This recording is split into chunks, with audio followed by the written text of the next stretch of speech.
আমি শুধু সাংবাদিকদের একটা অনুরোধ রেখে আমি শেষ করব, সেটা হলো সাংবাদিকদের কাজ শুধুমাত্র কোথায় কি একটা দুর্ঘটনা ঘটলো সেটা যদি হয়, কিংবা কোথায় কোনো ঘটনা ঘটলো সেটা যদি হয় সেটাকে সংগ্রহ করা, তাহলে আমার বলার কিছু নাই। একটি কাজ আছে বলে মনে করি, কোথায় কি হতে যাচ্ছে, কোথায় কি হতে পারে, এটাকেও খোঁজ করে বের করা সাংবাদিকদের একটা কাজ বলে মনে করি। প্রিয় ভাইয়েরা, আওয়ামী লীগের দোসররা আজকে কে কোথায় অবস্থান করছে এবং বাংলাদেশের রাজনীতিতে কোন কোন রাজনৈতিক দলের কার কি অবস্থান, কি অবস্থান, কোথায় অবস্থান, এটা আপনাদের পরিষ্কার ভাবে তুলে ধরতে হবে। প্রিয় ভাইয়েরা, আমি দেখলাম একটা জিনিস জানেন, আপনারা খেয়াল করে দেখবেন, আমার কথা যদি ভুল হয় আমি এখনই সময় দিয়ে দিচ্ছি। একটি বিশেষ দল সম্পর্কে আপনার কোন সাংবাদিক, কোন সংবাদপত্র আপনারা কিছুই লিখছেন না, কিছুই লিখছেন না। আপনারা শুধু লিখছেন কিন্তু বিএনপি সম্পর্কে যতটুকু পারেন সব ফুরিয়ে ফাঁপিয়ে বাড়িয়ে লিখছেন, কিন্তু আরো কিছু আছে তো, অনেক কিছু পর্দার অন্তরালে অনেক কিছুই ঘটছে, আপনারা কিন্তু লিখছেন না। আপনারা লিখছেন না কোন ব্যবসায়ী হেলিকপ্টারে কে বেড়াতে যায়,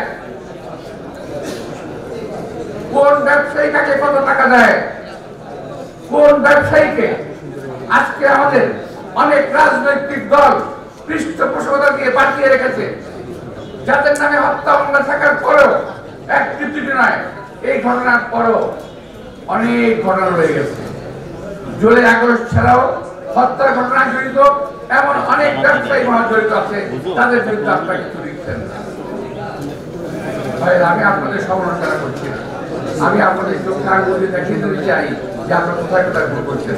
ক্ষতি হচ্ছে, দেশের ক্ষতি হচ্ছে, জাতির ক্ষতি হচ্ছে। আপনারা কেন তুলে ধরছেন না যারা 3 তারিখের জুলাইয়ের 3 না, ওই যে ব্যবসায়ীদের সম্মেলন, এই ব্যবসায়ীদের সম্মেলনে কারা কারা ছিল, কারা কারা গ্রেপ্তার হয়েছে, কারা কারা হয় নাই, কেন হয় নাই, এটা একটু আমাদের তুলে ধরা দরকার। কারণ এই সমস্ত লোকগুলো তারা অবৈধভাবে গত 17 বছর টাকা কামিয়েছে, আর আগামী 17 বছর এই টাকা খরচা করবে বাংলাদেশ ধ্বংস হওয়ার পিছনে। সুতরাং আপনারা দয়া করে ওই সমস্ত ব্যক্তিগুলোকে একটু তুলে ধরেন, একটু দয়া করে তুলে ধরেন, সাবধান করেন। ওরা মনে করে টাকা হলেই বোধহয় পৃথিবীটাকে পকেটে নেওয়া যায়, কিন্তু এটা ওরা জানে না টাকা হলেই সব সাংবাদিকদেরকে কেনা যায় না। এটা কিন্তু আমি আমার জীবনে দেখা ব্যাপার। হ্যাঁ, অনেক কারণে যাদের সঙ্গে বলতে চাই না, তবে টাকা হলেই সব সাংবাদিকদের কেনা যায়। ওই যে পাশে একজন আজকে আমাদের নতুন আছেন, টাকা দিয়ে কিনতে পারবেন তো, কিন্তু অনেক সাংবাদিক আসলে কেনা যাবো হয়তো, আমি সবার কথা বলছি না, তার সাংবাদিক না। তো প্রিয় ভাইরা, তো শুধুমাত্র বিএনপি সমাজে রাখেন, সমালোচনা করেন, আলোচনা করেন, কোনো অসুবিধা নাই, মিথ্যা তথ্য করবেন না, অনুরোধ থাকলো। আর যাদের বিরুদ্ধে আমি বললাম, আমি তাদের বিরুদ্ধে বলি নাই, আমি আমার পক্ষে বলেছি, কারণ আমি বাঁচতে চাই, আমাকে বাঁচতে হবে। আর ওই লোকগুলা যদি তার অবৈধ টাকা নিয়ে এইভাবে ঘুরে বেড়ায়, তাহলে বাংলাদেশের কোনো মানুষ সুস্থভাবে বেঁচে থাকতে পারবে না। এই দেশটাকে তারা মুক্ত করে ফেলবে, এই দেশের মানুষকে তারা মুক্ত করে ফেলবে, এই দেশের গণতন্ত্রকে তারা মুক্ত করে ফেলবে। সুতরাং আসলে এখন টাকা পয়সা কথা শুনে আরো শুনবেন, আরো শুনবেন। তো আমি আপনাদের